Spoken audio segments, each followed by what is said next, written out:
আপনারা মাছ মাংস খান, কিছু মনে করবেন না। যে মাংস আপনি খাচ্ছেন, যার গলাটা কেটে খাচ্ছেন, আপনার আঙুলটা একদিন কেটে দেখাতে পারবেন? জোরে বলুন হ্যাঁ না। দেখাতে পারবেন আঙুলটা কেটে? আমি যদি বলি আঙুলটা কেটে আনুন তো আমি ঝোল খাবো, আপনি আঙুল কেটে দেবেন? একটা আঙুল কাটতে গিয়ে আপনার কত কষ্ট, আর যাকে মারবেন তার কত কষ্ট। আপনার ছেলেকে ধরে কেউ যদি পিটায় আপনার কত কষ্ট হয়, তাহলে যাকে কাটছেন সে তো কারো ছেলে, সেই মা বাবার কত কষ্ট হচ্ছে, আপনি কেটে দিব্যি খাচ্ছেন। বিচার করবেন কথাগুলো, তারপর আপনি আমিষ খাবেন না নিরামিষ খাবেন আপনি বিচার করবেন। ও মায়েরা, তা আপনাদের কাছে নিবেদন রইল, সবার কাছে নিবেদন রইল, আপনারা কিন্তু মাংসাহার ত্যাগ করুন। বারবার বলবো, চেষ্টা করবেন আপনারা। কেন? একজনকে কেটে খেয়ে একজনের সুখ হয় না। আচ্ছা মায়েরা, বিড়াল মাংস খায় সামনের দাঁত দুটো বড়, কুকুর মাংস খায় সামনের দাঁত দুটো বড়, বাঘ মাংস খায় সামনের দাঁত দুটো বড়, আমরা মাংস খাই, আমরা আমাদের সামনের দাঁত দুটো জোরে বলুন বড়। আপনার খান সামনের দাঁত দুটো, দেখুন কত বড় হয়েছে। আচ্ছা আপনাদের তাহলে যে মাংস খায় সে চেটে চেটে জল খায়, আর আপনি মাংস খান আপনি চেটে চেটে জল খান, আপনি চুমুক দিয়ে খান। সবচেয়ে লজ্জার ব্যাপার, একটা ছাগল একটা গরুর সামনে আপনি মাংস রেখে দিন, ও দেখবেন নাকে শুকে চলে যাবে, খাবে না। ছাগল গরু জানে মাংস খেতে নাই, আর আমরা মানুষ হয়ে এটা জানতে পারলাম না। ওরা আমাদের চাইতে অনেক উঁচু পরিমাণে আছে, আমরা জানতে পারলাম না, ওরা কিন্তু জানতে পারে। ওরা ওদের ধর্মটাকে মানতে পেরেছে, আমরা আমাদের ধর্ম মানতে পারি না। যারা কীর্তন শুনতে এসছেন তাদের কাছে প্রদীপ পালের বাণী রইল এই তিনটে। যদি পারেন আপনার বাড়িতে ভক্ত গেলে ভক্তের চরণ ধোয়া জল মাথায় নিন, এক। যদি পারেন ভক্তকে সেবা দেবেন, ভক্তের উচ্ছিষ্ট প্রসাদ গ্রহণ করুন। যদি পারেন ভক্ত যেখানে বসেছিল সেই চরণ ধুলিতে একটু গড়াগড়ি দেন, তাকাবেন যে যেখানে বসে আছেন। কয়েকদিন আগে আমি আপনাদের এই কলকাতার হুগলির বর্ডারে, হুগলি জেলাতে গান করছিলাম। ওখানে তিনটে মেয়ে কলকাতা থেকে গেছে কীর্তন শুনতে। এইদিকে তাকাবেন মায়েরা, তিনটে গোপালকে কোলে নিয়ে কীর্তন শুনতে গেছে। আমাকে বললো, প্রদীপ বাবু আপনাকে সব জায়গায় পাওয়া যায় না, তাই আমাদের আত্মীয় বাড়ি চলে এলাম। আপনার যেমন সামনে বসে আছেন, তিনটে মেয়ে সামনে বসে আছে নতুন কাপড় পরে, গোপাল তিনটেকে স্টেজে নামিয়েছে। কীর্তন শেষ হয়ে গেল, এইদিকে এইদিকে কীর্তন শেষ হয়ে গেল, সবাই চলে গেল, তিনটে মেয়ে ধুলোতে গড়াগড়ি দিচ্ছে নতুন কাপড় পরে। একটা মেয়েকে জিজ্ঞেস করলাম, আপনি যে নতুন কাপড়টা পরে ধুলায় গড়াগড়ি দিচ্ছেন, আপনার কাপড়টা ময়লা হয়ে গেল না? মেয়েটি বলে উঠলো, আপনি তো বলেছেন যে স্বামীর যদি চারটে কাপড়ের দোকান থাকে, দেহ থেকে প্রাণটা বেরিয়ে গেলে যেমনটি মায়ের কোলে এসেছিলে চিতাতে তোমাকে তেমনটি শুইয়ে দেওয়া হবে। কাপড়ের কি দাম আছে? বাহ! জিজ্ঞেস করলাম, আপনি কি করেন? মাথা নিচু করে বলল, আমি কলেজের প্রফেসর। বাহ! কোথায়? কলকাতার। একটা মেয়ে কলেজের প্রফেসর, সেই মেয়েটি সামনে বসে কীর্তন শুনছে, গোপালকে কোলে নিয়ে আবার গড়াগড়ি দিচ্ছে ধুলোতে।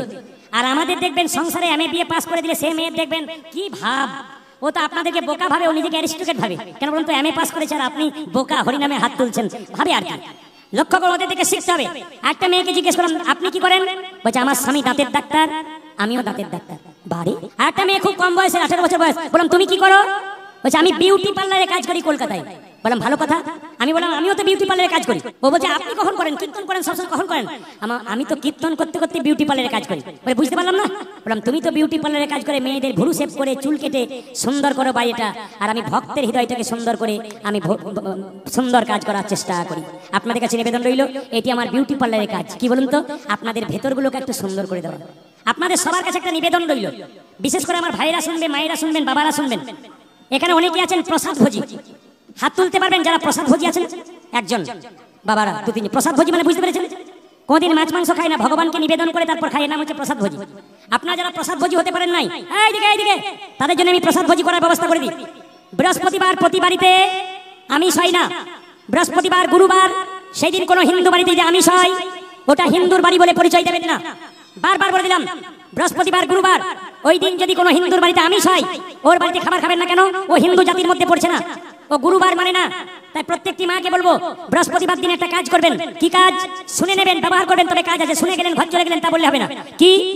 একটা হাঁড়ি করা নতুন কিনবেন, একটু আতপ জেলের অন্ন তৈরি করবেন, একটু ডাল সবজি করবেন, ওটা ভগবানের চরণে তুলসী পত্র দিয়ে নিবেদন করবেন।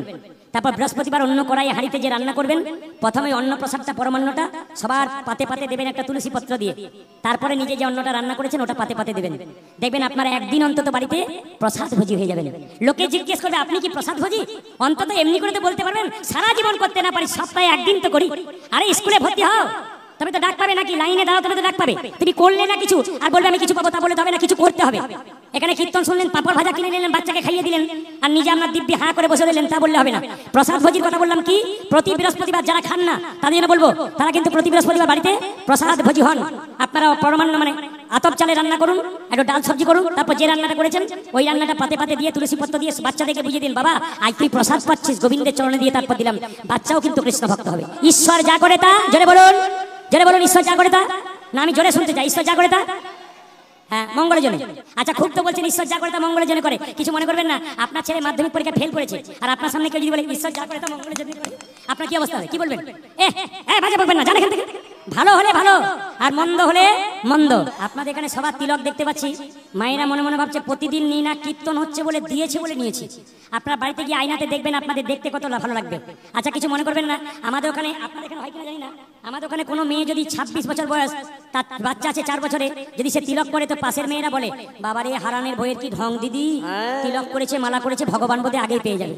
তবে মায়েরা বলি, দাদা ভাইরা বলি, যদি আপনি তিলক করেছেন মালা করেছেন, আপনি রাস্তা দিয়ে পেরিয়ে যাচ্ছেন, আপনাকে কেউ নিন্দা করছে, পরিষ্কার জেনে নিন, হাতি চলে বাজার, কুত্তা ভুকে হাজার। হাতি রাস্তা দিয়ে যাবে, কুকুর ঘেউ ঘেউ করবে, হাতি তার দিকে তাকাবে না। আরে কৃষ্ণ ভক্ত তো হাতির মতো, আর নিন্দুক তো কুকুরের মতো, তো ঘেউ ঘেউ করবে। সবাই ওদের দিকে তাকাবেন না, একবারে নিজের পথে চলে যাবেন, কোনো কথাই শুনবেন না, যা বলছে বলুক, আপনি আপনার ভজনের পথ পরিষ্কার করুন। যদি কেউ কোনো কাজ করে তার মধ্যে অহংকার জন্মে যায়, ভগবান তাকে উচিত মতো শিক্ষা দেয়। সবাই দাদা ভাইরা যা কীর্তন শুনছেন, যে কোনো কাজ যারা করে তার মধ্যে যেন অহংকার জন্ম না নেয়। যদি আপনার কোনো একটা কাজের নাম হয়ে গেল, লোকে খুব নাম করে, আপনার ভেতরে যেন অহংকার না হয়, আপনি যেন আরো ভালো করতে পারেন তার চেষ্টা কিন্তু আপনি